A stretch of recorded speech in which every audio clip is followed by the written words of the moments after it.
Suka di GKLB ini ada mutasi pendeta juga ya. Periodisasinya berapa tahun?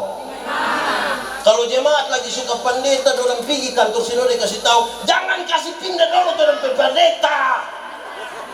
Kenapa? Kami masih membangun. Ya, memang dia kepala tukang. Jadi kalau dia pindah.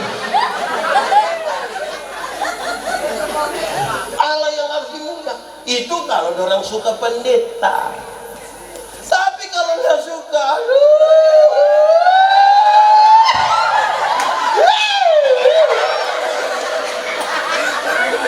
di sini juga gitu. Hei jemaat, orang tua dulu bilang begini, hei, untuk apa kamu tidur satu tempat tidur yang sama tapi dengan mimpi-mimpi yang berbeda? Lebih baik kamu tidur sama orang yang lebih selesai. Tunggu kita ngomong habis. Yang sebelah sini ini macam apa?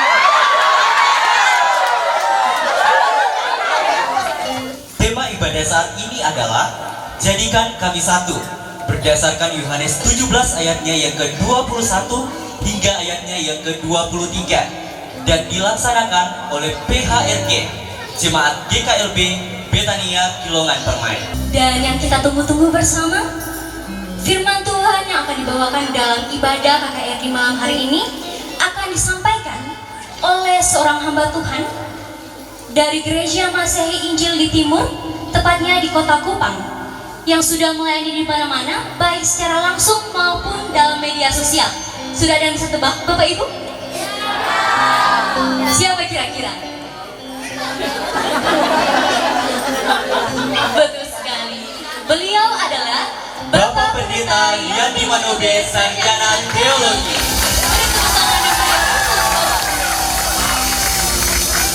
Kaum wanita, nyanyikan pertama lagu ini, Kasih yang Terindah. Kasih yang terindah. Angkat suaramu para wanita. Hati yang mulia.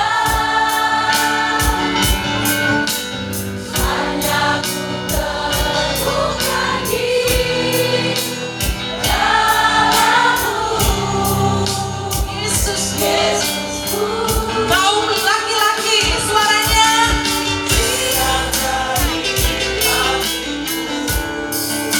Mari bapak-bapak yang di belakang puji Tuhan. Amin.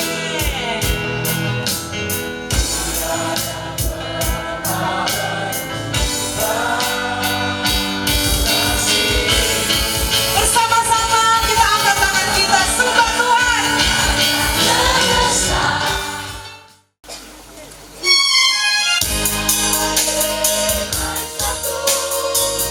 Jadikan kami satu, rindumu pada kami.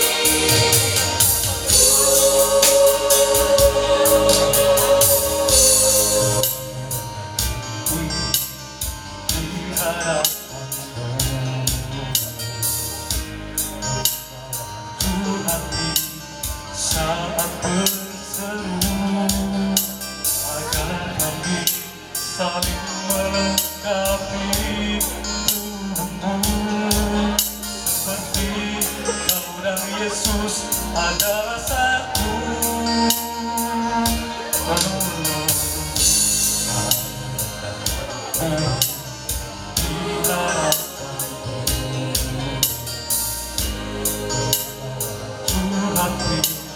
Saat berseru agar kami saling melengkapi tubuhmu, seperti kau dan Yesus adalah satu. Jadikan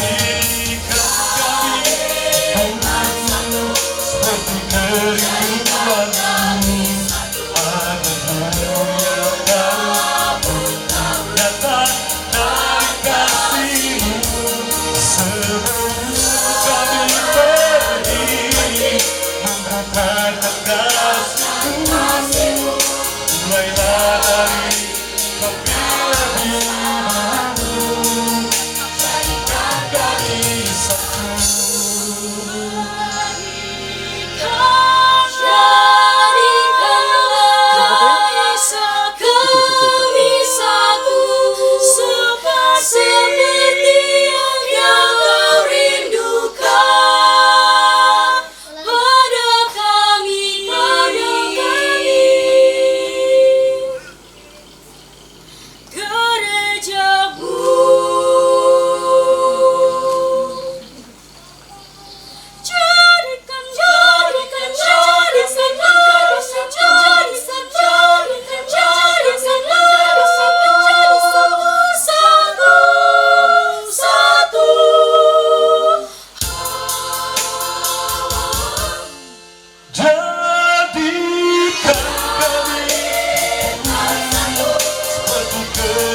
sadari kami lebih dulu.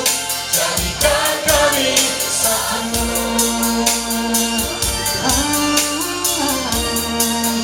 Jadikan kami satu.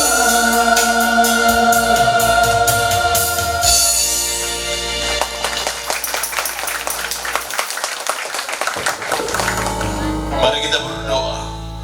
Ya Tuhan Allah, kami mohon kepadamu, kuatkanlah dan teguhkanlah iman kami, supaya waktu di mana kami belajar firman Tuhan hari ini, biarlah ini menjadi waktu paling baik bagi kami.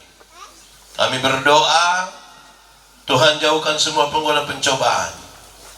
Biar dalam damai-Mu kami belajar firman Tuhan. Terima kasih banyak Tuhan, kami rindu pada firman-Mu.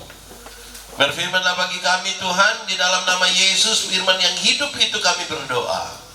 Amin. Bapak Ibu Saudara-saudara, tema di hari ulang tahun GKLB Jemaat Betania yang ke-26, tema yang diberikan pada saya itu, jadikan kami satu. Pembacaannya terambil dari Injil Yohanes pasal 17 ayat 21 sampai ayat yang ke-23. Mari kita buka Alkitab, Injil Yohanes pasal 17 ayat 1 sampai ayat yang ke-23. Yang sudah dapat katakan amin. Amin, betul? Amin. Separuh tidak buka Alkitab juga amin. Itu tipu itu.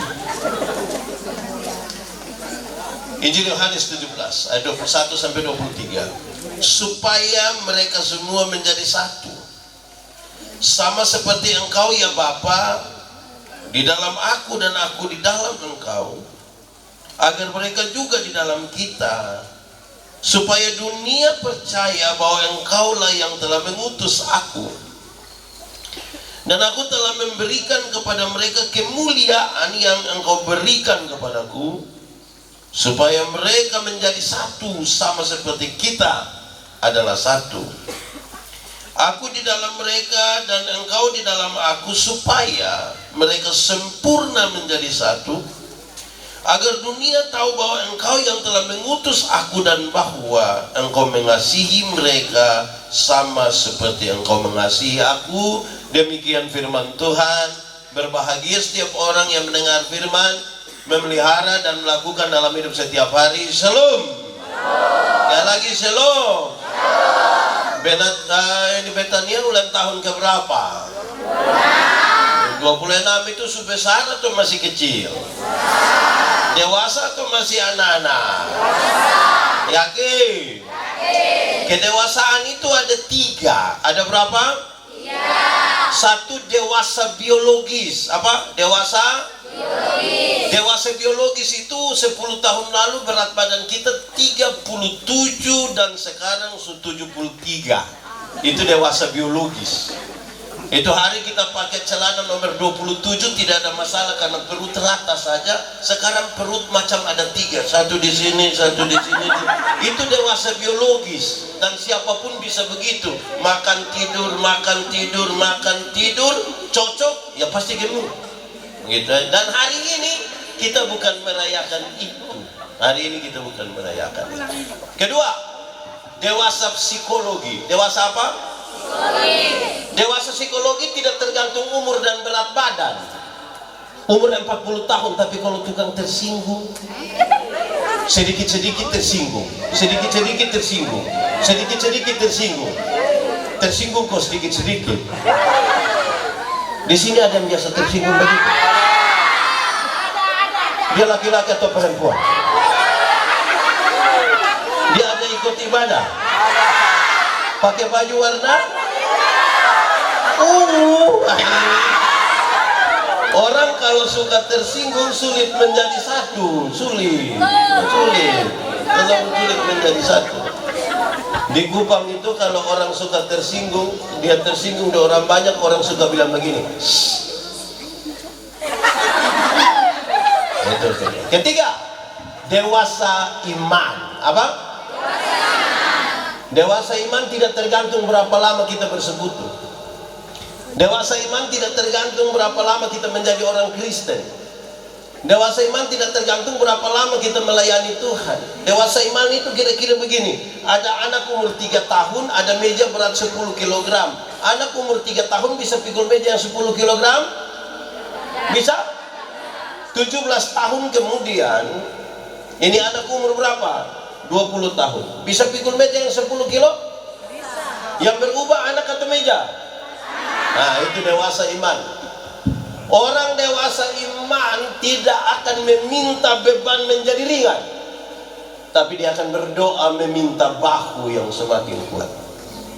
Orang dewasa iman itu tidak akan merengek-rengek berteriak, Tuhan tolong rubah ini masalah. Kan dia tahu kalau Tuhan izinkan ada masalah, Tuhan ukur seberapa kuatnya dia. Karena itu orang dewasa iman sulit sekali meminta orang lain berubah. Tapi siapa yang berubah? Diri sendiri. Kadang-kadang kita terlalu sibuk minta orang lain berubah, kita lupa untuk rubah diri sendiri. Amin kok. Nah, itu refleksi kita di awal tentang kedewasaan. Karena badan besar belum tentu dewasa. Amin kok. Itu bagian pertama. Tema kita apa tadi? Jadikan itu harus lihat baik-baik. Tema yang diambil dari teks itu berkaitan dengan jadikan kami satu. Bukan jadikan kami seragam. Satu dan seragam itu dua hal yang beda. Amin loh. Jadikan kami satu. Dalam gereja itu diminta kita menjadi satu, bukan seragam. Satu bilang do, semua bilang do. Satu bilang A, semua bilang A. Bukan itu. Satu pakai baju ungu, semua ungu. Bisa juga, tapi bukan itu. Bukan itu. Yang dimaksud dengan jadikan mereka satu adalah pengelolaan. Sama-sama 1, 2, 3. Pengelolaan. Pengelolaan apa? Pengelolaan perbedaan. Pengelolaan apa? Perbedaan. Jemaat. Di sini jemaat tidak ada. Jemaat. Di setiap gereja di dunia ini sepertinya orang-orang dari berbagai latar belakang dan sifat itu ada. Yang tukang tersinggung ada. Di sini ada. Yang rapat omong banyak tapi kerja tidak ada. Di sini juga ada. Banyak. Dia usul paling banyak tapi tidak kumpul uang. Ada yang dia mau dia benar sendiri, semua salah. Betul. Ada yang kerja tidak ada tapi pas makan ada.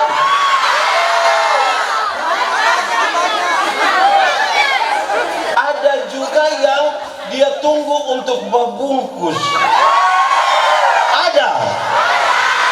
Ibu-ibu atau bapak-bapak? Itu ibu dong ada di sini. Coba tunjuk, coba.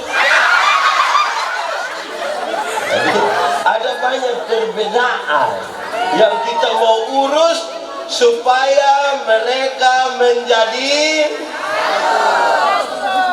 Lebih dari itu adalah jemaat.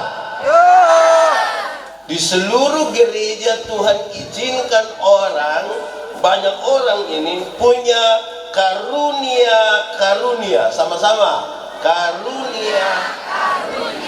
Karunia terbagi dalam dua. Dalam berapa? Satu, karunia motivasi. Karunia apa? Karunia motivasi itu misalnya berkhotbah, mengajar, menyanyi, mendampingi orang. Itu karunia motivasi. Yang kedua, karunia manifestasi. Karunia apa? Karunia manifestasi misalnya bicara dalam bahasa roh, menerjemahkan bahasa roh, menyembuhkan orang sakit.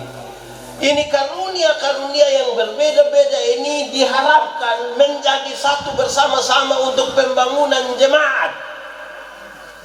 Supaya jemaat itu makin bertumbuh karena orang tidak akan bertumbuh di luar dari persekutuan jemaat. Nah, sekarang pergumulan kita terjadi sekarang karena kalau kita mengerucut pada teks ini, pembacaan yang kita baca adalah doa Yesus untuk diri dan murid-muridnya menjelang pengkhianatan terhadap dia. Menjelang pengkhianatan. Karena habis dia berdoa, dia akan berjumpa dengan pengkhianatan. Tuhan Yesus sadar betul bahwa jemaat akan mengalami perpecahan. Jangankan jemaat, murid-murid yang tiap hari sama-sama dengan dia pun akan mengalami persoalan satu dengan yang lain. Apalagi kalau nanti Tuhan Yesus tidak sama-sama dengan dia. Tuhan Yesus berdoa supaya mereka menjadi satu. Pertanyaannya adalah, bersatu yang seperti apa? Bersatu seperti apa yang dimaksudkan? Ada dua hal yang serius dalam teks ini untuk kita pegang baik-baik, saudara-saudara, supaya mereka menjadi satu, berkaitan dengan bersatu di dalam kasih. 1, 2, 3. Bersatu di dalam kasih. Jemaat di sini saling mengasihi. Kenapa suara turun? Suami istri aman? Di sini ada penatua diaken juga. Penatua diaken aman? Tidak ada yang baku omong satu orang pun nama? Ya, itu yang susah jadi satu. Itu susah jadi satu itu. Mereka mesti saling mengasihi. Suami istri aman? Kakak adik aman? Dengan ipar-ipar aman? Mertua dengan mantu aman? Aman ini mertua dan mantu. Saya lihat mantu kurang aman. Apalagi kalau tinggal dengan mertua. Supaya mereka menjadi satu di dalam kasih. Di dalam kasih. Jemaat hafal, kasih ialah kebaikan, tidak terpatahkan oleh apapun, tidak akan berubah menjadi kebencian. Ulang, kasih ialah kebaikan, tidak terpatahkan oleh apapun, tidak akan berubah menjadi kebencian. Dengar, rujukannya begini. Karena begitu besar kasih Allah akan dunia ini. Apakah Tuhan Allah mengasihi dunia? Amin. Lalu apakah dunia mengasihi Tuhan Allah? Tidak. Apakah karena dunia tidak mengasihi Tuhan Allah berhenti mengasihi dunia? Apakah kemudian Tuhan membenci dunia? Saudara lihat sekarang, kasih tidak terpatahkan. Sama-sama 1, 2, 3. Kasih tidak terpatahkan. Supaya tidak boleh ada satu orang bilang begini, Pak, saya terlalu hargai Bapak, tapi waktu saya lihat Bapak punya sifat asli macam begini, maaf. Itu bukan kasih, egois. Kasih tidak terpatahkan. Di mana-mana saya bilang saudara, yang paling bisa mengkonfirmasi kasih yang tidak terpatahkan itu sebenarnya yang paling bisa konfirmasi itu ibu-ibu. Ibu-ibu, melahirkan itu sakit atau tidak? Terlalu sakit. Mau melahirkan normal atau abnormal tetap sakit. Sesar itu abnormal toh sebenarnya. Waktu ibu-ibu sakit melahirkan, kami yang suami saja tidak bisa bantu apa-apa. Kami hanya dari luar taruh tangan di kepala baru bilang Yesus, tapi tidak bantu. Sudah bilang Yesus lagi dia bayangkan, kira-kira ini anak muka ikut siapa ini? Baik. Terus sekarang ibu sakit melahirkan, maka lahirlah anak-anak. Pertanyaannya sekarang, anak-anak waktu lahir dengan lahir langsung bisa ngomong? Kasihan ibu-ibu itu, orang tua itu, papa mama itu, anak punya jam tidur, orang tua punya jam tidur, anak-anak punya jam. Hampir-hampir orang tua tidak tidur karena anak-anaknya. Betul. Jam 3 pagi pun ada orang tua yang gendong dia punya anak sambil goyang-goyang. Betul. Dalam keadaan sempoyongan tidak bisa tidur, seringkali ibu-ibu dipaksa lagi jadi penyanyi. Makanya ibu-ibu punya lagu kadang-kadang tidak bisa dipertanggungjawabkan. Kalau tidak bobo digigit. Padahal justru kalau anak bobo itu baru nyamuk gigi. Kalau anak ada lari-lari, nyamuk mana gigi. Tapi sudahlah, itu tidak bisa dibicarakan. Nah, anak-anak waktu lahir sudah bisa omong. Orang tua ajar anak-anak itu bicara satu-satu suku kata. Ma, pa. Setelah dorang jadi remaja begini suka bicara sama orang tua. Kita latih dorang bicara ini. Waktu jadi begini ada suka bicara dengan orang tua. Dorang lebih suka bicara dengan saudara lihat, kita besarkan mereka, lahirkan mereka, ajar mereka bicara, sudah tahu bicara, tidak mau bicara dengan orang tua, lebih suka bicara dengan teman. Pertanyaan terakhir, kenapa kasih makan dorang?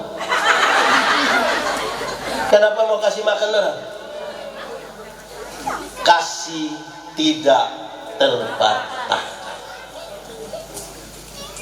Anak-anak, waktu lahir sudah bisa lari, lompat, lempar.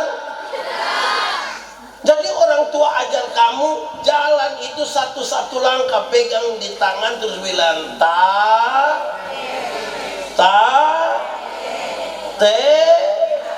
Itu jalan belakang itu. Waktu orang mulai jadi remaja, pemuda, ada suka jalan dengan orang tua? Lebih suka jalan dengan? Kenapa kasih makan dorang? Kenapa kasih makan? Kasih tidak terbataskan. Makanya orang tua bilang busuk-busuk juga orang tua anak. Pernah dengar itu kalimat? Pernah tanya kembali orang tua bilang kenapa bilang kami busuk? Kasih tidak terbataskan. Anak-anak, orang tua selalu bilang begini, asal kamu mau sekolah tinggi, biar orang tua ikat perut tidak apa-apa. Pernah dengar itu kalimat? Tidak pernah. Nanti jadi orang tua akan ngomong sendiri. Orang tua kalau sampai bilang ikat perut bukan berarti orang mau pakai stagel. Tapi orang utang demi anak-anak.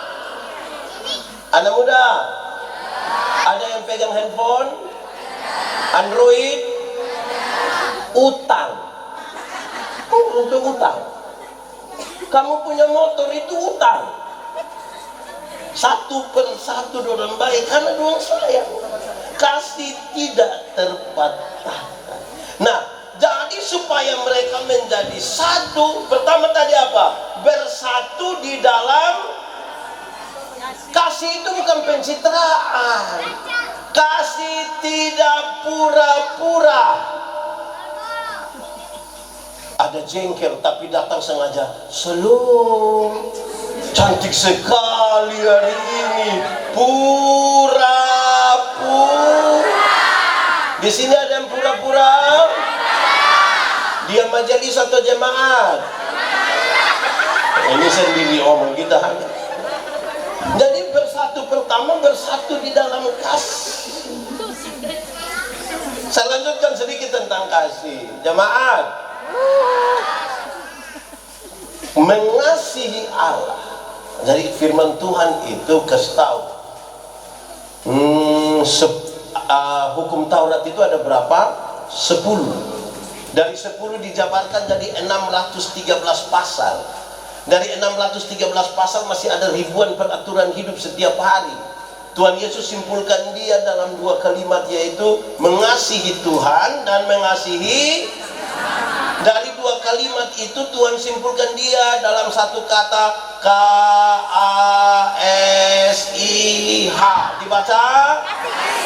Ada sekolah minggu?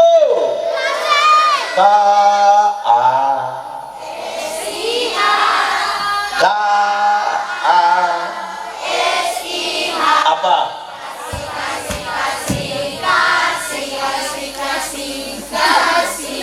Kasih apa? Kasih itu sabar, Apa? tidak suka marah-marah, Apa?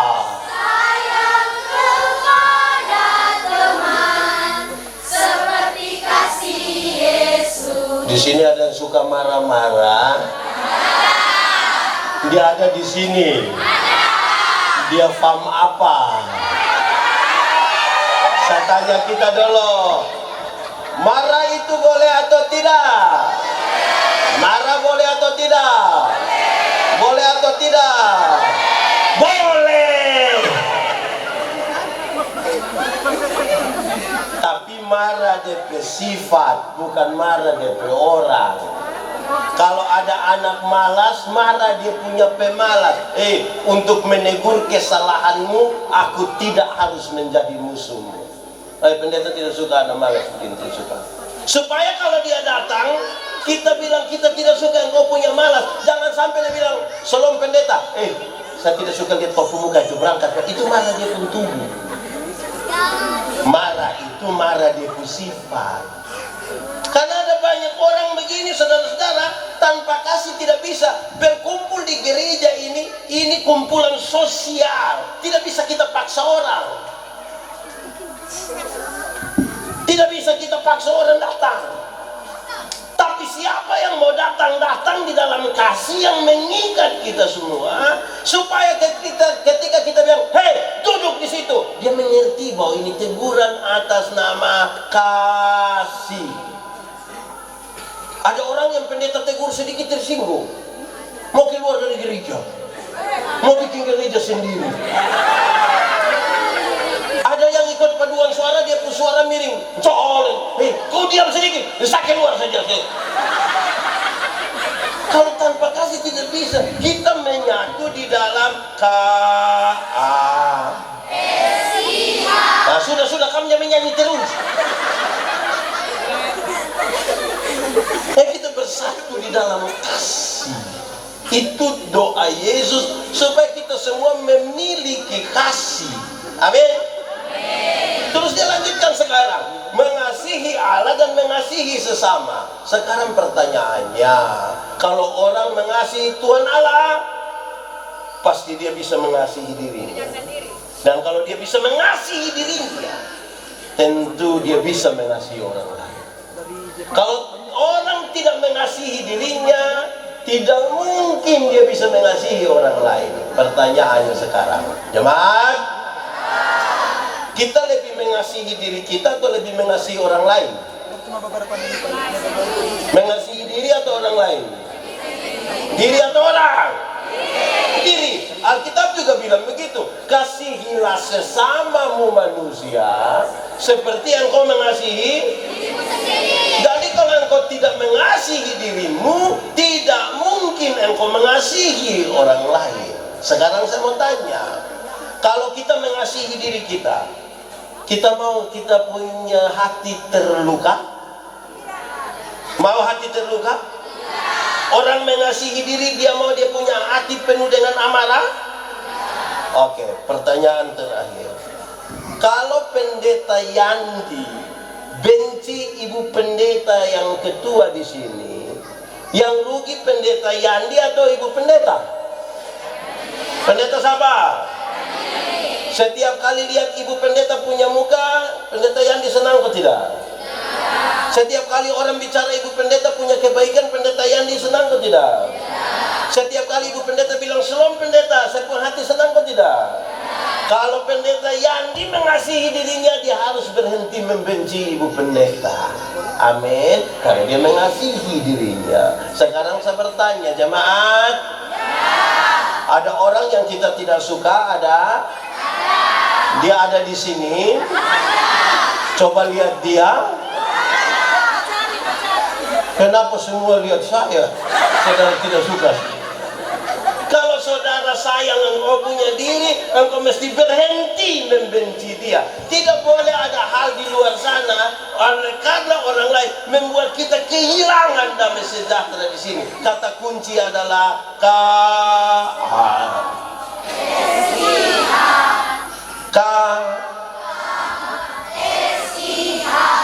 sudah. Itu pertama. Kerinduan terbesar dari doa itu supaya dorang memiliki Tapi yang kedua, saudara-saudara, teks yang kita baca itu mengantarkan kita untuk memahami kasih itu sudah ada, tetapi ada satu yang harus menjadi catatan penting. Doa itu sangat berkaitan dengan supaya mereka punya kesatuan, mereka menjadi satu secara personal dengan Tuhan. Bukan menjadi satu dalam gereja, menjadi satu dalam organisasi gereja, bukan itu. Tetapi mereka menjadi satu dengan Tuhan Allah. Banyak orang bergereja, banyak orang melayani Tuhan, banyak orang berdoa, banyak orang menyanyi, banyak orang melakukan kegiatan keagamaan, tapi belum tentu menyatu dengan Tuhan. Belum tentu. Dia menjadi aktivis rohani. Sekarang doa ini, dorang sudah punya kasih, tetapi dorang harus menyatu dengan Tuhan. Bagaimana menyatu dengan Tuhan? Hanya ada satu kata kunci, menjaga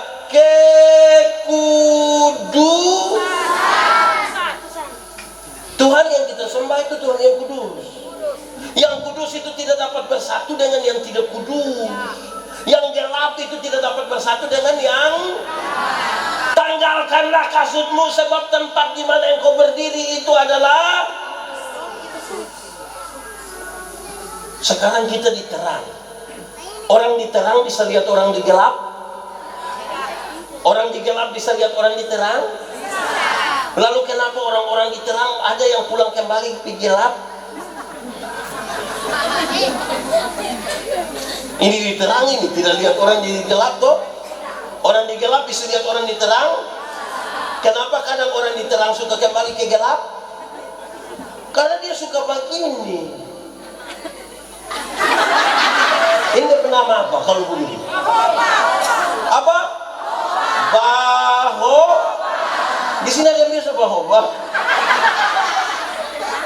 Kalau dia begini, sedikit lagi dia akan begini.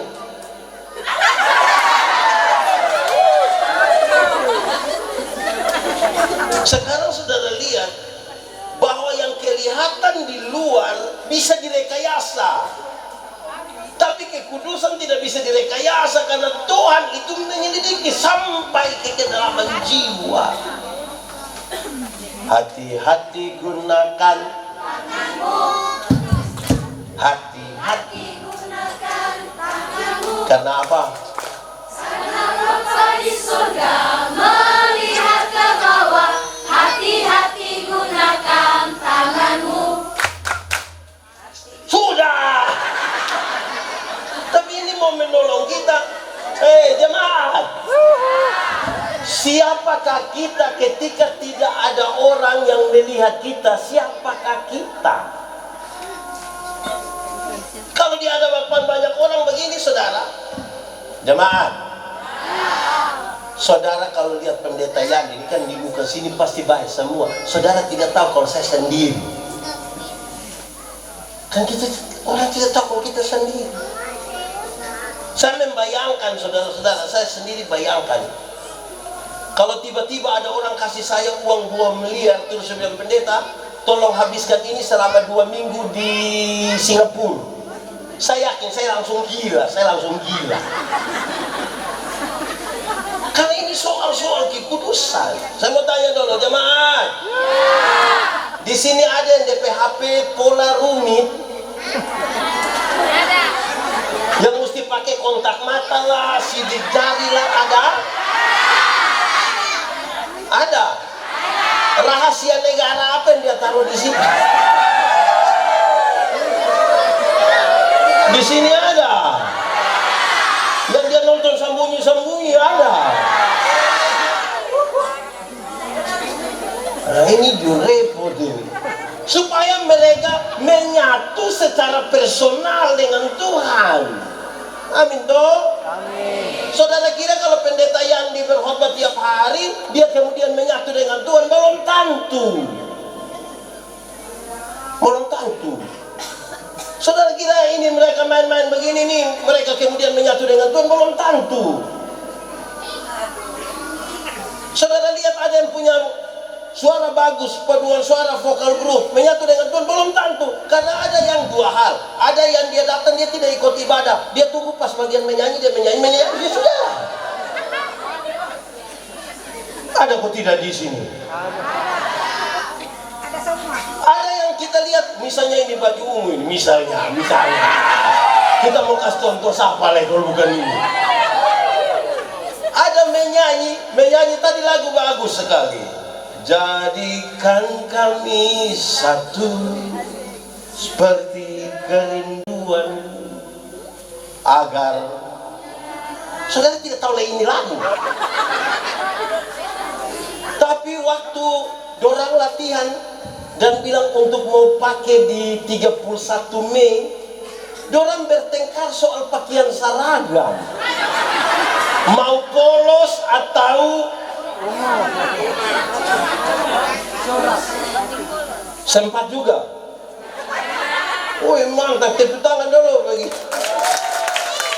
Dan saudara lihat sekarang Tuhan mau lebih, murid-murid tidak ada dekat-dekat dengan Tuhan, tapi mereka harus menyatu secara personal dengan Tuhan.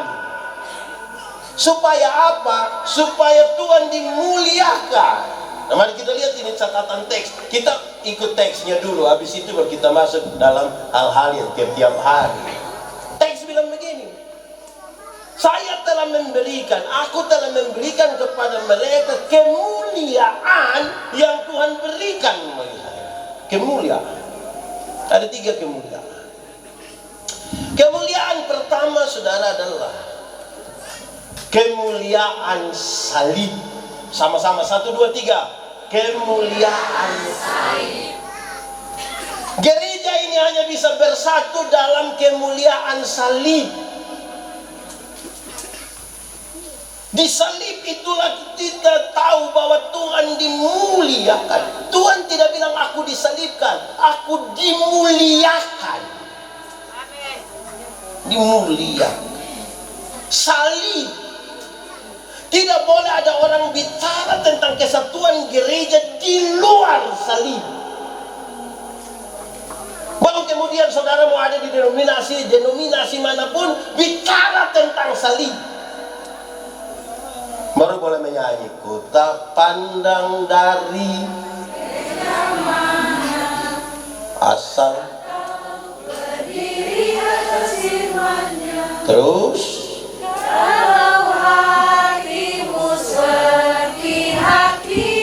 kau siapa? Kaulah saudara dan saudariku. Lanjut dulu yang kedua.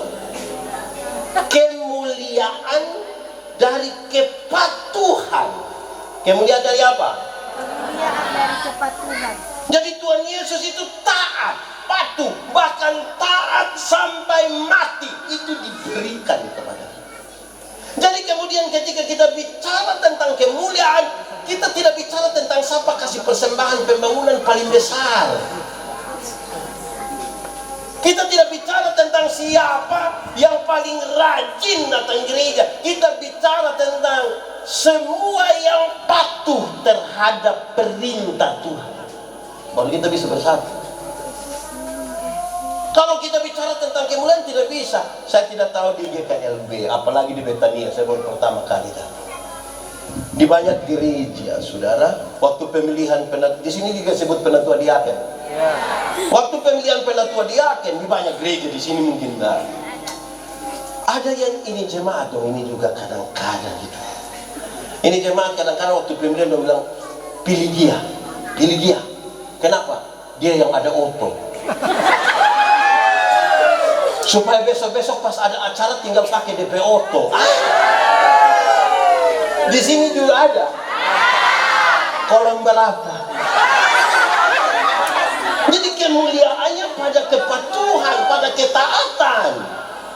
Tidak boleh ada kemuliaan lain di situ. Kalau kita tidak bisa bersatu. Saudara, kalau bicara tentang siapa memberi lebih banyak, sudah yang beri sedikit dia duduk paling jauh sudah.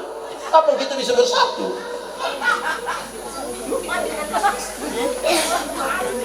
Kapan kita bisa bersatu? Jadi saya kira ini, saya tidak tahu pergumulan panitia dan jemaat di sini kenapa memilih tema ini. Jadikan kami satu seperti kerinduanmu agar dunia tahu. Dan saudara tidak tahu ini lagu. Kalau lagu lain tahu, Jang Baleken. Oh, tahu. Ini dong hafal sekali. Ikan naik. Ini orang ini bagaimana? Aduh, kadang-kadang saya bilang oke kita menyanyi makin dekat Tuhan kepada. Oke sudah. Ada yang dia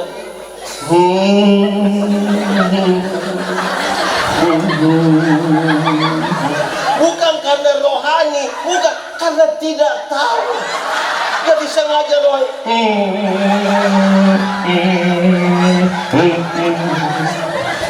Tapi lagu lain dihafal karena stop ya. Jamba sudah tidak usah menyanyi itu. Sekarang kita mau menyanyi yang jadi kemuliaan yang Tuhan berikan itu ketaatan. Kalau kita semua taat, masa kita tidak bersatu? Untuk dapat itu kasih itu, untuk dapat itu kesatuan dengan Tuhan, untuk kita taat. Itulah kemuliaan. Itu kemuliaan. Kemuliaan yang ketiga disampaikan di situ. Supaya, sebelum itu kata supaya sebenarnya dia punya gambaran begini. Dunia mesti tahu hubungan antara Yesus dengan Tuhan itu seperti apa, itu kemuliaan. Allah hadir di dalam Yesus Kristus, itu kemuliaan. Yesus itu sesuatu yang diungkapkan jauh-jauh lama sekali. Dulu Allah itu tidak dikenal. Allah terlalu jauh. Bahkan karena jauh, tidak tahu dia di mana. Orang tidak tahu. Orang hanya tahu ada satu kuasa yang besar, tapi orang tidak tahu kuasa apa itu. Siapa itu? Tiba-tiba muncul Musa. Musa ketemu dengan Tuhan dan kemudian dia bilang, Tuhan kalau orang bertanya siapa yang menyuruh aku, dia bilang begini, pergi kasih tahu, aku adalah aku. Dari yang tidak diketahui itu menjadi aku adalah aku. Dari aku adalah aku, dia kasih naik lagi sedikit. YHWH. Tapi tidak bisa disebutkan sembarang. Tidak bisa. Dari Yahweh itu kemudian menjadi Immanuel mana? Itu juga jadi pertanyaan. Immanuel yang mana? Immanuel yang di Terus saya menjelaskan Immanuel yang pemerintahan ada di bahunya dan seterusnya. Injil Matius masih menyebutkan Immanuel, sampai Yohanes dia menyebutkan, dan nama itu adalah Yesus. Kemuliaan Bapa yang dilihat di dalam Yesus. Jadi kemudian ketika pendeta yang dihotbah habis, biarlah Yesus yang dimuliakan, Allah yang dimuliakan, kita nanti jadi satu. Tidak boleh ada orang yang merasa diri paling berjasa di dalam gereja, itu boleh. Kemuliaannya harus kemuliaan surgawi. Mau kita jadi sakit, tidak boleh. Saudara, ini jemaat, kenapa semua diam takut? Saudara macam tersentuh saja. Jemaat orang ini, kalau orang suka di GKLB ini ada mutasi pendeta juga ya. Periodisasinya berapa tahun? Kalau jemaat lagi suka pendeta, orang pergi kantor sinode kasih tahu, jangan kasih pindah dulu orang pendeta.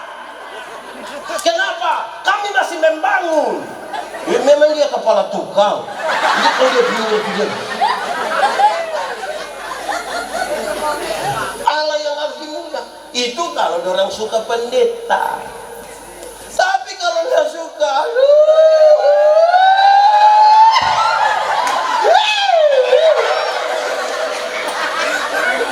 di sini juga gitu. Jadi biarlah Allah dimuliakan. Saudara kalau menyanyi begini, main musik begini, sebentar orang bilang, wih bagus sekali kamu. Biarlah Allah dimuliakan. Kemuliaan hanya bagi. Terus kita bilang, mari kita beri kemuliaan bagi Tuhan. Nah, ada tantangan. Tantangan pertama, ini kan ibu pendeta, kita tidak ragu lagi. Pendeta Grace kan tadi ini dong kasih tahu, so biasa berdiri di muka toh. Tapi kalau pemuda pertama kali dia mau berpimpin di sini, dia kasih tahu di grup, woi doa kasih kita dong. Oh ini pertama kali, tolong doa ya besok perdana. Semua doa dia jalan dengan baik. Habis itu pakai terima kasih di grup tuh, terima kasih. Itu menyanyi masih standar. Ku tahu Tuhan pasti buka jalan. Sudah cukup. Nanti sudah diberi kesempatan terus, sudah jadi biasa begitu. Oh tidak minta doa lagi di grup. Datang langsung bilang ini. Ku tahu Tuhan pasti buka jalan. Ku tahu Tuhan. Improvisasinya tidak masalah, tapi jangan sampai kita sudah tidak lagi bersandar kepada Tuhan. Amin kok. Nanti bukan Tuhan yang dimuliakan, tapi kita yang dimuliakan. Amin. Ada orang yang bisa menyanyi. Ini baju ungu tahu menyanyi. Minta maaf, kan tahu yang menyanyi baju ungu Nanti sebentar ganti itu baju. Ini baju ungu tahu menyanyi. Kalau ibadah biasa yang hari Minggu, pendeta tanya dari mimbar, ada paduan suara? Vokal grup? Duet? Solo? Tapi kalau bilang Gubernur Sulawesi Tengah dan Ketua Majelis Sinode GKLB akan beribadah bersama-sama di GKLB Britania. Aduh, solo dia, duet dia, vokal grup dia, paduan suara dia, tari-tarian dia. Itu DP nama karunia makam puji. Dan itu merusak kemuliaan. Di sini ada. Betul. Yakin. Nah, tunjuk. Saudara-saudara, ini doa yang luar biasa sekali Banyak orang ketika bilang baca teks ini dong selalu bilang bahasa ini satu-satunya doa yang Tuhan tunggu manusia jawab. Enggak. ini berkaitan sekali dengan kesatuan dengan Tuhan. Bukan soal manusia bisa jawab Tuhan Yesus pun doanya, bukan. Dia tahu bahwa habis ini akan ada sesuatu yang menyangkali. Apalagi Yesus tidak bersama-sama dengan orang, bahaya sekali. Sebab manusia ini bisa saja di muka lain di belakang, di muka manis sekali di belakang. Ingat bahwa tidak semua senyum tulus. Saya datang, saya bilang slow, slow. Kita lewat pada separuh itu.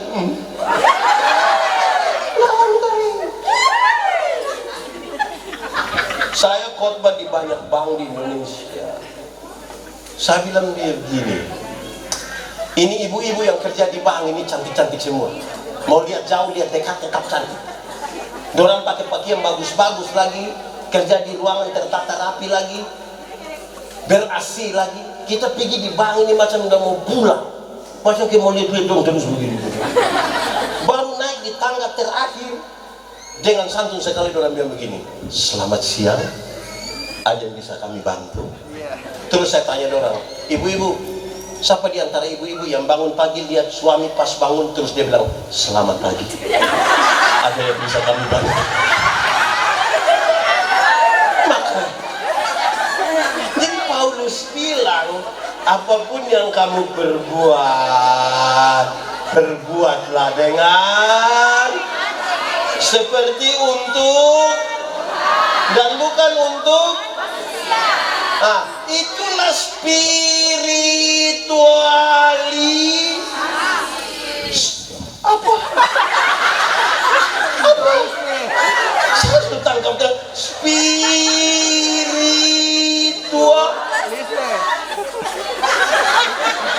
Mulai ya. Spiritualitas, jemaah. Spiritualitas itu gerakan dari dalam ke luar, bukan dari luar ke dalam. Yang dari luar ke dalam itu namanya pencitraan. Yang dari dalam ke luar itu spiritualitas. Yang di dalam itu apa? Teologi. Yang keluar itu apa? Etika. Perjumpaan teologi dan etika, itulah spiritualitas. Orang yang spiritualitas bagus, dia lihat ada sampah, karena gerakannya dari dalam, dia langsung angkat. Selesai. Tapi kalau pencitraan, pas ada sampah dia kasih tahu. Nanti pas kita angkat, foto. Pencitraan. Tidak bisa kita menjadi satu dalam pencitraan, tapi dalam spiritualitas. Saudara lihat sekarang kedalaman kesatuan dari orang-orang yang kemudian disebut sebagai pengikut Kristus itu dari doa ini. Mari kita lihat kondisi bergereja kita, jemaat. Orang-orang yang Tuhan pakai untuk melayani Tuhan. Kalau kita baca tokoh-tokoh dalam Alkitab, itu datang dari latar belakang yang beda-beda. Abraham, di sini ada nama Abraham. Ada apa tidak? Ada apa tidak? Tidak ada. Kalau Vence? Ada. Jeffrey? Abraham yang sudah ada lagi. Oke. Abraham dan Ayub. Di sini ada nama Ayub. Ayub siapa? Sinola. Jemaat. Ya. Abraham dan Ayub itu pengusaha. Dong pengusaha. Kambing, domba, ternak, banyak segala macam. Tuhan pakai pengusaha. Tuhan pakai Ruth. Di sini ada yang nama Ruth? Ada? Kalau Pinkan? Ruth itu hanya seorang TKW yang bekerja di perkebunan milik Boas. Tuhan pakai. Tuhan pakai Esther. Di sini nama Esther. Mana dia Esther?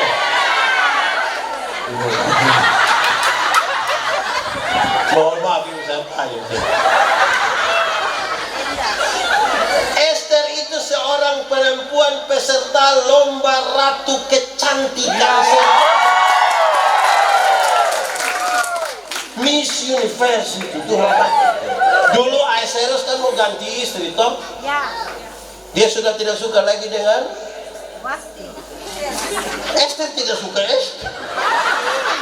Dia tidak suka lagi dengan, maka dikumpulkanlah perempuan-perempuan cantik dari 127 provinsi dari wilayah Asia sampai Afrika, cantik semua. Bukan macam nona-nona dari ini dia cantik semua. Esther ikut itu lomba dan Tuhan pakai dia. Amin. Amin. Tuhan pakai Daud. Di sini ada nama Daud? Daud tidak ada. Tidak. Charles? Tuhan pakai Daud. Daud itu hanya gembala kambing domba di padang. Yang dia bapak sendiri tidak yakin dia. Waktu mau diganti Esau, dipilih salah seorang dari anak-anak Isai, Daud tidak diperhitungkan, tapi Tuhan pakai Daud. Gembala. Tuhan pakai Salomo. Saya tidak mau tanya, pasti di sini tidak ada sedang. Ada? Ada? Semua meninggal.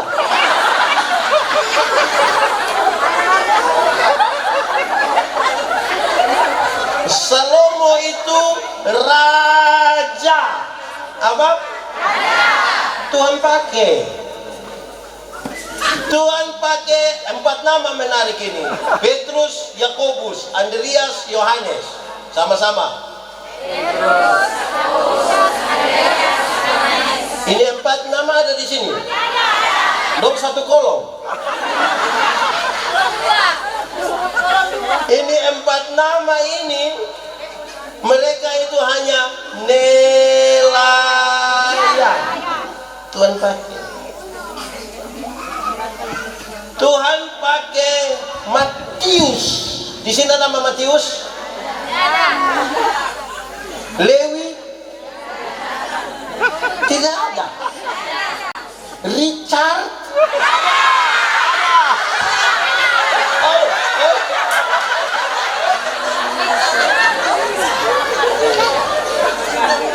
Mereka nelayan, Tuhan pakai.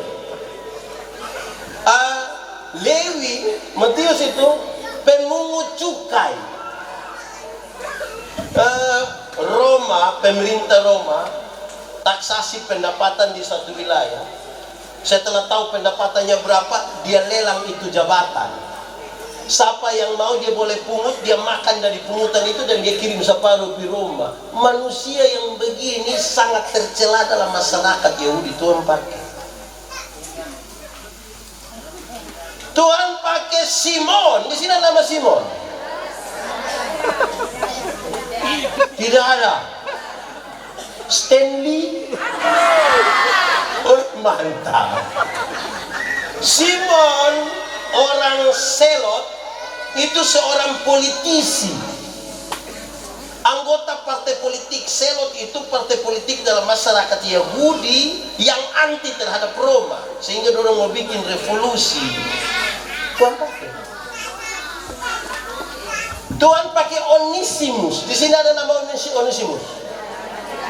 So pasti tidak ada. Frankie. Onesimus ini budak yang bekerja di perkebunan milik Filemon. Jadi saudara bisa bayangkan bahwa orang-orang yang Tuhan pakai untuk pelayanan, orang-orang yang datang dari latar belakang sosial yang berbeda, masih dalam doa yang sama, supaya mereka menjadi bukan seragam,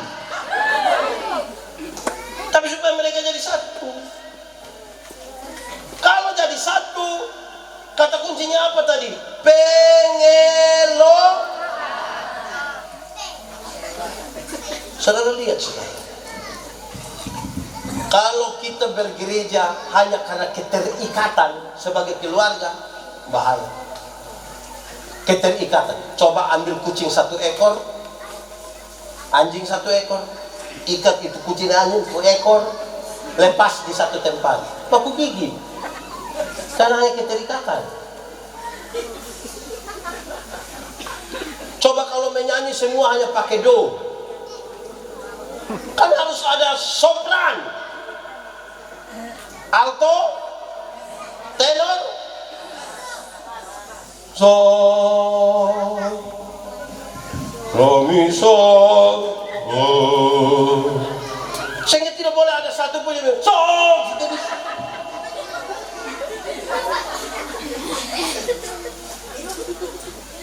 Pengelolaan. Nah sekarang saudara lihat, itulah kenyataan bergereja kita. Lalu bagaimana mengelola? Saya bicara di mana-mana. Video ini beredar cukup luas ketika saya bilang begini. Mengelola ini persekutuan gereja supaya jadi satu, itu kita mesti macam, kan ini berbeda-beda ini kita ini, beda-beda. Apalagi contoh, kita kasih contoh. Bapak ini kan di rumah izin. Bapak Richard ini misalnya di rumah, laki-laki hanya beliau sendiri. Misalnya begitu. Anak perempuan 2 orang, istri 1. Berarti di rumah Pak Richard paling didengar. Terus bapak di sebelah juga paling didengar di rumah. Terus bapak juga paling didengar di rumah. Tapi orang 3 jadi majelis. Yang 3-3 so biasa didengar di rumah, sekarang dia datang dia mau dia didengar. Bukankah itu kursi akan talenta? Karena latar belakang kita yang tadi suka didengar di rumah, kita bawa datang ke gereja. Belum lagi kalau dia anak tunggal satu-satunya, yang cukup menangis semua orang ikut DP mau. Sudah mungkin. Bayangkan itu. Bagaimana mengelolanya? Saya bilang itu. Kelola ini persekutuan ini mesti seperti makan kolak. Tahu kolak? Pernah makan kolak? Kolak terdiri dari ubi, pisang, santan, gula. Sujadi dia nama? Kolak tuh. Waktu sujadi kolak kita makannya pisang. Masih rasa pisang atau tidak? Masih atau tidak? Masih. Tapi ada cita rasa baru yang ditambahkan sebagai bagian dari sebuah kebersamaan. Tidak ada upaya untuk saling menghilangkan. Tidak ada. Bisa berkumpul di satu tempat yang dia nama pancika, pariuka, rantangka. Atau siapa di antara kita yang mau makan kolak dia makan ubi di sana, pindah makan pisang di sana, pindah minum santan di sana, baru terakhir dia duduk di atas kompor di sini, kan tidak. Semua bisa menjadi satu, Pak. Jangan kelola persekutuan ini macam minum kopi. Tahu kopi? Pernah minum kopi? Nah, kopi terdiri dari apa? Gula, air, kopi. Terus jadi dia pun nama? Nah, yang lain pun nama di mana? Kita semua tapi nama mesti kopi. Kita semua nama mesti dia. Terlalu bikin diri inti. Menjadi satu tidak bisa ada satu orang menjadi yang inti hanya Tuhan Yesus. Tuhan Yesus. Tidak bisa ada orang yang merampas itu kemuliaan. Saudara, jemaat. Ya. Tahu tembok? Pernah lihat tembok? Mana itu tembok? Nah, tembok terdiri dari semen, pasir, batu, air. Waktu dia sudah jadi begitu, pasir kelihatan. Karena dia tidak kelihatan, kita sepakat garuk kasih keluar itu pasir semua, bisa. dalam sebuah persekutuan, saudara mungkin tidak kelihatan, tapi bukan berarti tidak penting dalam persekutuan.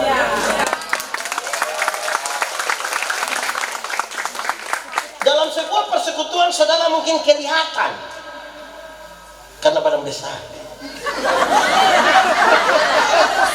Tapi bukan berarti orang lain tidak penting dalam persekutuan. Amin. Amin. Supaya betul-betul harapan ini terjadi, dan itu kuncinya ada pada tadi. Kesatuan kita dengan Tuhan secara personal. Ini menyatu dengan Tuhan, ini menyatu dengan Tuhan, ini menyatu dengan Tuhan, ini menyatu dengan Tuhan. Dari talenta masing-masing dalam kesatuan dengan Tuhan, itulah mereka menyatakan itu dalam persekutuan. Jadi sebenarnya bergereja adalah persekutuan orang-orang yang punya kesatuan pribadi dengan Tuhan masing-masing yang datang berjumpa di sini. Supaya kita jangan cari kesalahan di sini. Supaya kalau ada orang menyanyi, ibu pendeta menyanyi di sini, biar dia tahu menyanyi pun suara lebih bagus, dia dukung. Mantap, kemuliaan bagi kita. Jangan sampai orang menyanyi, suara macam piring pica. Saudara lihat, dalam gereja ini kan ada generasi-generasi kan? Ada yang muda, ada yang tua. Kalau yang tua tidak rendah hati, yang muda juga tinggi hati, ini jadi apa? Kadang-kadang kita mesti jujur. Ini orang tua dong, kadang-kadang orang selalu pakai ini kata, kami dulu.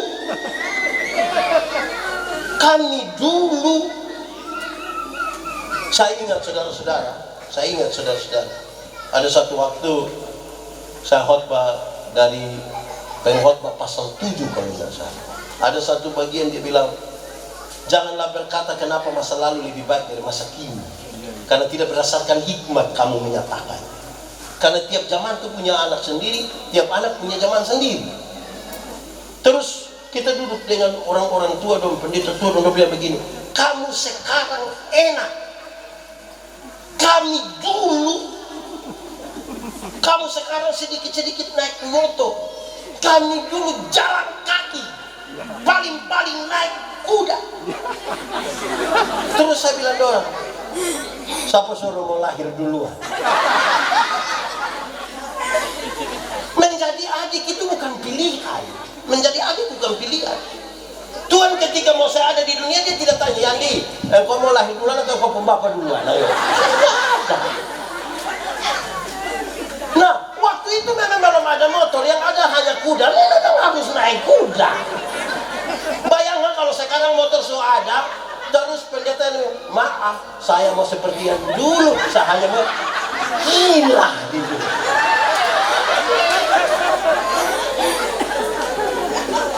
Ini yang muda dong juga sama. Ini anak muda dong, anak muda. Hargai sedikit ini orang tua. Ini anak muda orang ini kadang-kadang dong ngomong dengan orang tua ini, dorang pakai headset, pintar di sini, bangku kaki lagi. Dorang sama kayak baru lari dari rumah sakit, dari selang infus ada melekat-melekat di sini. Hargai ini orang tua. Kalau yang kelihatan saja kamu tidak mampu menghargainya, bagaimana yang tidak kelihatan? Jadi supaya setiap generasi yang boleh berkumpul bersama ini tahu diri. Intinya begitu, tahu diri.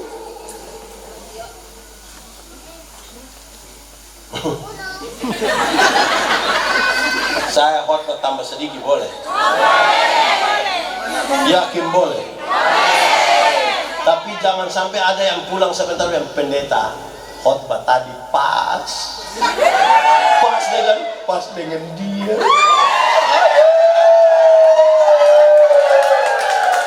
Bertobatlah. Kalau tidak bertobat minimal berobatlah. Itu sakit itu. Ini ungu, ini terlalu semangat. Oh, subiru lain. Baik. Jemaat, Ya. setelah memahami itu 3 hal itu dari ini teks sampai pada kehidupan sekarang, mari kita refleksi kembali. Tuhan ini panggil kita untuk apa? Tuhan panggil kita untuk apa? Mari kita renungkan. 1. Tuhan panggil kita untuk tujuan Tuhan. Sama-sama 1, 2, 3. Tujuan Tuhan. Tujuan. Tujuan Tuhan itu apa? Menyatakan tanda-tanda kerajaan Allah di tengah-tengah. Pendeta, tanda kerajaan Allah itu seperti apa? Kerajaan itu pemerintahan. Kalau Allah memerintah, pasti ada kasih, pasti ada keadilan, pasti ada keberpihakan. Pemerintahan Allah. Tapi saudara tahu, dalam perjalanannya, tujuan Tuhan bisa geser karena tujuan pendeta, karena tujuan penatua dia, karena tujuan orang-orang tertentu. Pendeta, mungkinkah tujuan Tuhan bisa digeser dengan tujuan kita? Mungkin, terlalu mungkin. Di awal Tuhan pakai kita, lama-lama kita yang pakai Tuhan kembali. Bagaimana bisa bergeser? Saya sudah omongin. Di Gemit, gereja kami, sinode kami, gereja Masih Injil di Timur, waktu ditempatkan pertama kali jadi pendeta, waktu ditabiskan jadi pendeta, kami harus tanda tangani satu surat pernyataan bersedia ditempatkan di mana saja di seluruh wilayah pelayanan Gemit. Nah itu biasanya di waktu pertama kali ditempatkan di pendeta yang kan kami doa, jadi tempat kosong suara, tulis-tulis taruh di kertas, di tangan kami lah, itulah tempat kami. Doa dan kami mulai tarik. Oh, waktu pertama kali itu pendeta yang pergi melayani itu, wih, ngiri. Ada satu waktu saya pimpin satu hari itu syukuran sidi itu 18 kali. Mungkin tambah makan puji. Orang bilang ini pendeta. Pendeta macam begini harus di sini. Mulai tunjuk satu tempat yang pusat kelas.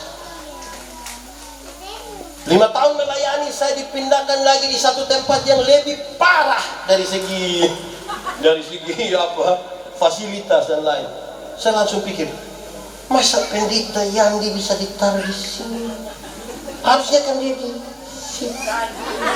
Baru saya mengerti tujuan Tuhan itu bisa bergeser ketika kita mulai merasa diri pantas. Waktu kita mulai merasa diri pantas, tujuan Tuhan mulai bergeser pada tujuan. Tuhan panggil kita bukan karena kebaikan, bukan karena apa, fasilitas, bukan karena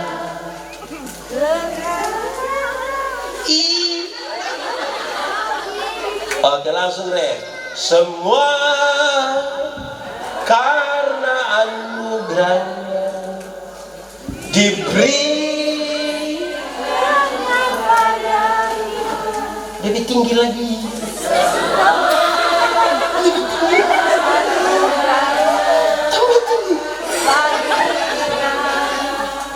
Bila kita dipanggil.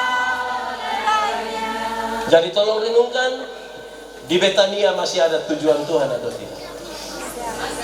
Jangan ngomong, renungkan saja.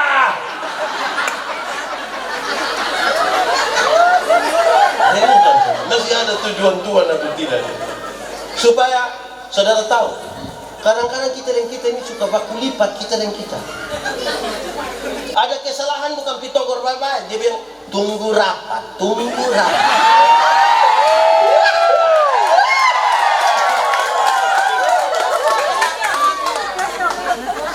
Saudara lihat panitia buat ini acara begitu misalnya, Saya kalau orang tanya, Pak, tadi acara itu bagaimana?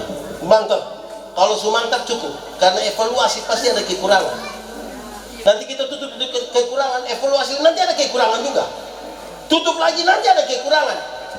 Tapi bukan berarti kita tidak boleh melayani. Mata jangan hanya tertuju pada kekurangan. Mata mesti tertuju pada kemuliaan. Yang pada kekurangan.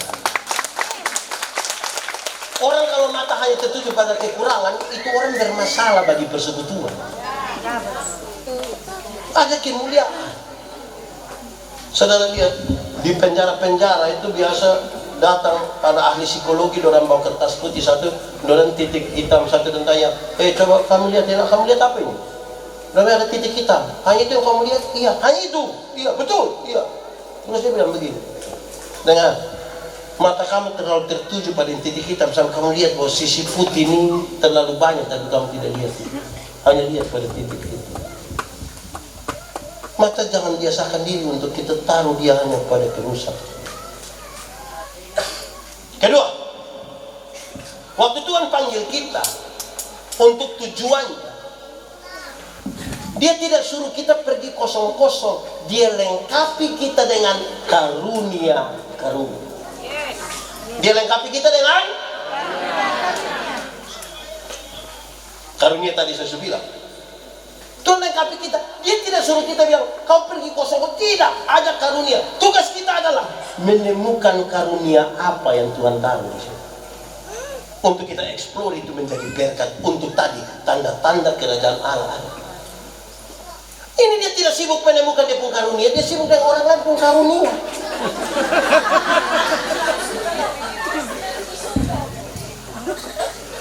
Dia macam tinjuri karunia. Jangan begitu, di sini ada. Siapapun suami, siapapun suami. Jadi carilah. Orang tanya, Pendeta Yandi bisa main musik? Saya bilang bisa. Tapi hanya satu alat musik. Oh, enggak apa-apa. Alat musik apa? Alat musik tiup, saksofon, bukan. Apa? Livery.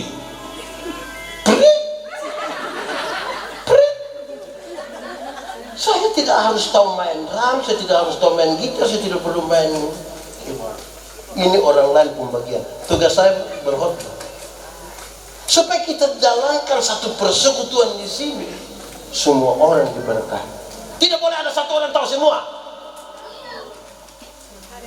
Di gereja tidak ada Superman. Super tim. Superman nggak ada. Tidak boleh ada satu untuk semua. Tapi tugas kita temukan karunia. Ini pemandu lagu dong tadi, dong 3. Kan ada juga pemandu lagu lain. Yang tahu menyanyi juga ganti. Orang lain lah. Jangan dia duduk di sini dong. Tiap hari dong 3, tiap hari dong 3, tiap hari.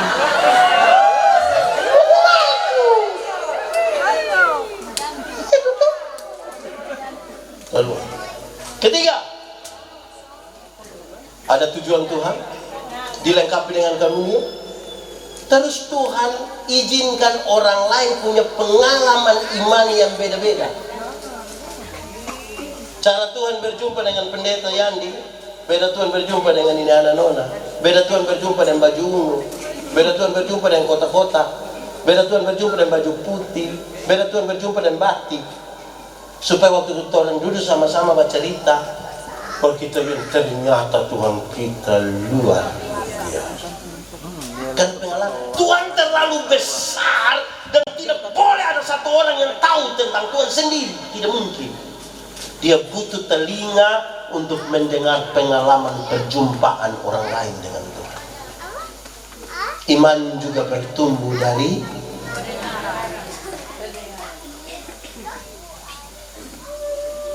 jangan pengalaman iman sama semua. Kalau pengalaman iman sama semua, sama dengan kita dua nonton film sama-sama, pulang kita dua cerita ulang itu film. Terus orang bilang, tadi tuh kamu nonton sama-sama? Iya. Lalu kenapa kamu dua cerita lagi? Ya biarkanlah pengalaman-pengalaman itu beda. Amin toh? Keempat, Setelah kita belajar dari orang lain, dan tujuan Tuhan dia lengkapi kita dengan karunia, ada pengalaman kita belajar dari orang lain, dia tambahkan lagi. Tapi kamu mesti fokus. Fokus. Sama-sama 1, 2, 3. Fokus. Urus kita pun pekerjaan. Ini kan ada pembangunan toh? Di pembangunan ada panitia toh? Di panitia tuh ada seksi konsumsi toh? Ada. Masak apa? Dengar, saya pendeta jemaat di kampung satu saat bangun gereja. Saya bilang kepada jemaat, jemaat, pembangunan gereja stop kalau kamu berkelahi di tengah jalan. Dia bilang, kenapa harus suruh berhenti pendeta? Masa mau bikin makalai saya pakai perhadapan panitia? Ini panitia pembangunan, bukan panitia berkelahi. Dan ini panitia pembangunan, bukan panitia tersinggung. Terus saya bilang begini, seringkali perkelahian itu terjadi karena ibu-ibu yang harusnya urus kuah asam, dia tidak urus kuah asam di dapur, dia kasih tinggal itu kuah asam, dia datang urus orang cor beton. Nah itu jadi kalau dapat urus kuah asam, uruslah, jangan urus bikin kacau. Fokus. Sama-sama 1, 2, 3. Kan Tuhan suka sih gitu toh. Sudah dengan orang lain, oh, oke, saya fokus di saya punya. Begitu, aman. Kelima, kayak apa? Saya justru lupa. 1, tujuan Tuhan. 2, lengkapi dengan karunia. 3, dia kasih kesempatan kita belajar dari orang lain. 4, fokus. 5, melakukan hal yang bermakna. Sama-sama, melakukan hal yang gereja mesti melakukan hal yang bermakna. Gereja, beberapa gereja tempat saya pimpin, ini sangat apa, saudara jangan pakai yang saya punya, saudara pun bagus. Ini saya hanya cerita pengalaman, tidak boleh dibandingkan di sini. Boleh, ini pengalaman saya berkaitan dengan lakukan hal yang berarti. Saya bilang begini, panitia hari raya tidak usah bikin lomba tarik tambang, tidak usah. Lomba bola voli, tidak usah. Itu Karang Taruna bisa bikin. Kau yang paling banyak datang tarik tambang itu mabok. Tidak ikut gereja, tapi dia ikut tarik tambang. Ini tidak. Hal yang bermakna yang panitia lakukan adalah 1, misalnya bikin lomba menyanyi kidung jemaat dari nomor 1 sampai 474. Nah itu bermakna. Supaya kita menyanyi makin dekat Tuhan. Dia ikut, jangan sampai dia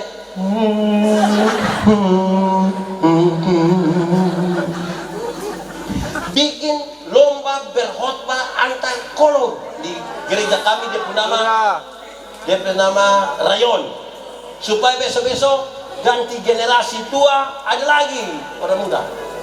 Itu bermakna. Lakukan yang bermakna. Saya kasih tahu yang penyanyi di gereja saya kasih tahu, kalau kamu menyanyi jangan terlalu banyak pakai yang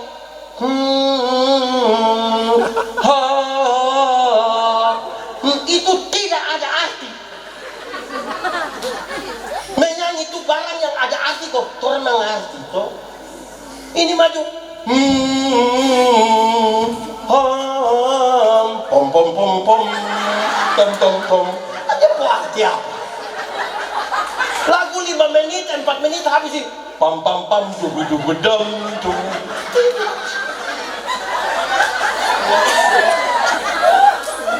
Menyanyi barang yang ada. Tadi itu bagus toh. Waktu paduan suara menyanyi itu tidak ada pom pom pom pom. Langsung terjadikan kami satu seperti kerinduan. Oh betul itu jadikan kami satu.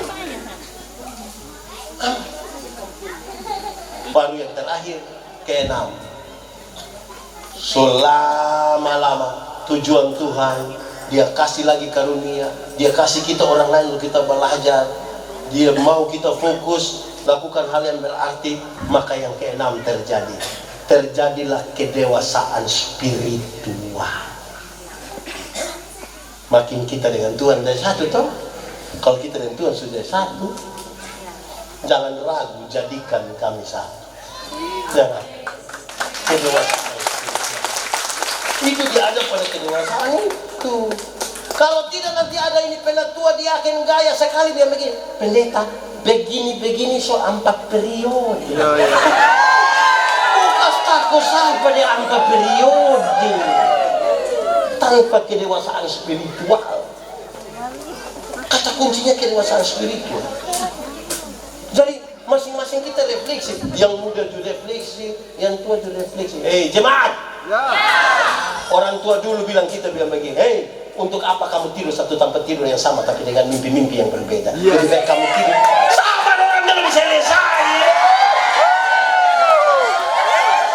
Tunggu kita omong habis. Yang sebelah sini ini macam apa?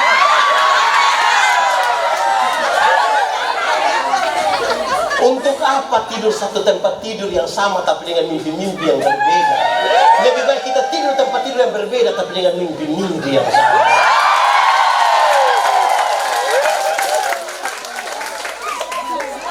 Saya ulang itu kalimat bikin status, tandai saya. Untuk apa kita tidur satu tempat tidur yang sama tapi dengan mimpi-mimpi yang berbeda? Lebih baik kita tidur dengan tempat tidur yang berbeda tapi dengan mimpi-mimpi yang karena itu pergi tidur. Ini dia bicara tentang visi. Dia bicara tentang apa? Mimpi. Jemaat, kalau satu orang bermimpi itu hanya mimpi, tapi kalau orang semua bermimpi yang sama itu kenyataan. Jangan biarkan ketua majelis jemaat bermimpi sendiri. Majelis harus bermimpi bersama-sama. Jangan biarkan PHLG bermimpi sendiri, mimpi sama-sama. Jangan biarkan ketua panitia pembangunan mimpi sendiri. Ini mimpi kita semua. Wow, apa? Jemaat.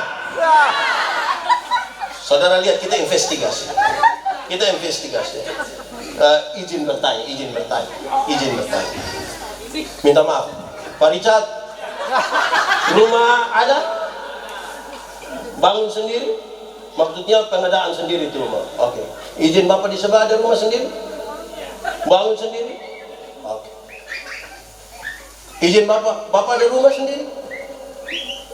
Rumah? Pasti ada toh?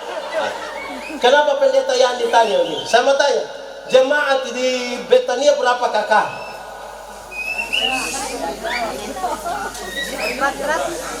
Berapa? Pokoknya taruh misalnya 100 ke 200 berapa? 100. Investigasi tadi itu maksudnya begini. Beliau bangun rumah sendiri bisa. Masa orang semua bangun satu rumah nggak bisa? Sebenarnya itu kacang-kacang. Masa satu orang bangun rumah sendiri bisa, kita semua bangun satu rumah nggak bisa? Kami pemekaran di satu jemaat. Dorang ada 100 kakak, mau mekar susah, mau terima pendeta, bapak kita bagaimana? Saya tanya, Bapak, yang kerja siapa? Saya. Anak berapa? 4. Ibu kerja? Tidak. Oke, dengar. Bapak kerja sendiri. Untuk kasih makan Bapak punya diri, kasih makan dengan istri, kasih makan anak 4 orang. Berarti 1 orang kerja untuk kasih makan 6 orang bisa. Sekarang 100 orang kasih makan 1 orang tidak bisa. Bapak otak taruh di mana?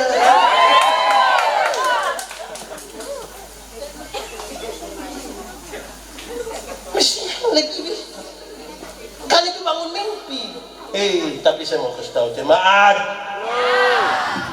kalau orang tidak bersatu, ingat, ada orang lain mau lihat kita kejatuhan. Kalau orang tidak bersatu, saya baru bilang, Kita lihat ketua pembangunan dia mau sampai mana? Kita lihat. Kita lihat. Kalau tidak bersatu pasti itu kalimat yang keluar. Betul apa? Hanya dengan bersatu dia sakit, kita juga sakit. Ale rasa, Kita rasa. Ya saudara-saudara, jadikan kami satu. Kalau kita sama-sama, saudara, tidak ada hal yang rumit dalam hidup ini. Tidak ada. Orang tua dulu ajar kita, kalau kamu mau saja untuk sesuatu pekerjaan, 50% dari pekerjaan itu sudah selesai. Tinggal dia punya 50 itu yang kita bergandengan. Bergandengan tangan dalam kasih, dalam satu hati, berjalan dalam terang kasih Tuhan. Tunjuk saudara di samping kiri kanan. Kau saudaraku dan kau sahabatku, tiada yang dapat memisahkan kita. Kau saudaraku dan kau sahabatku, tiada yang dapat memisahkan kita. Tiada yang dapat. Tiada yang dapat memisahkan kita. Sekali lagi, tiada yang dapat. Tiada yang dapat apa? Memisahkan kita.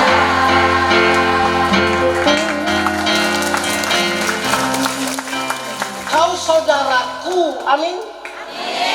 Kita bersaudara, amin. Betul-betul? Pinjam 100. Ada yang bersaudara kalau pas pinjam, tidak pinjam tidak ada saudara lagi. Bangun sudah persaudaraan. Saudara-saudara, ada satu mazmur yang baik sekali. Semua mazmur baik, tapi dalam konteks ini nanti bilang pendeta bilang satu saya yang baik. Mazmur 133. Persaudaraan yang rukun itu ada satu legenda. Legenda ialah cerita yang latar belakangnya tidak perlu kita tahu, tapi pesan-pesan moral yang kita mau pakai. Legenda itu begini. Ada satu bapak mati, kasih tinggal DP anak laki-laki dia. Beliau kasih tinggal tanah satu bidang, satu lahan. Dari dua anak ini, yang satu menikah dan ada anak yang satu tidak menikah. Mereka garap ini lahan yang papa kasih tinggal ini, kerja sama-sama. Mereka tanam gandum. Waktu panen tiba, mereka panen sama-sama, dan hasil panen gandum itu dibagi dua, persis 50%, 50%. Setelah pembagian hasil gandum itu, mereka sama-sama pulang ke rumah masing-masing. Sampai di rumah, yang menikah dan ada istri anak itu dia bilang begini, tidak adil. Tidak adil kalau kita bagi 50-50. Kenapa? Saya punya istri, saya punya anak. Kalau saya susah, istri anak masih bisa tolong saya. Tapi saya punya saudara dia sendiri, dia tidak ada istri anak. Tidak pantas kalau bagi 50-50. Malam itu dia bawa 100 karung gandum, diam-diam dia taruh di lumbung saudaranya. Tapi malam itu juga yang tidak menikah itu dia bilang begini, tidak adil. Tidak adil kalau bagi 50-50. Kenapa? Saya seorang diri, tidak ada istri anak. Saya tidak butuh gandum yang terlalu banyak. Sementara saya punya teman, saya punya saudara, dia punya istri, punya anak. Mereka butuh gandum lebih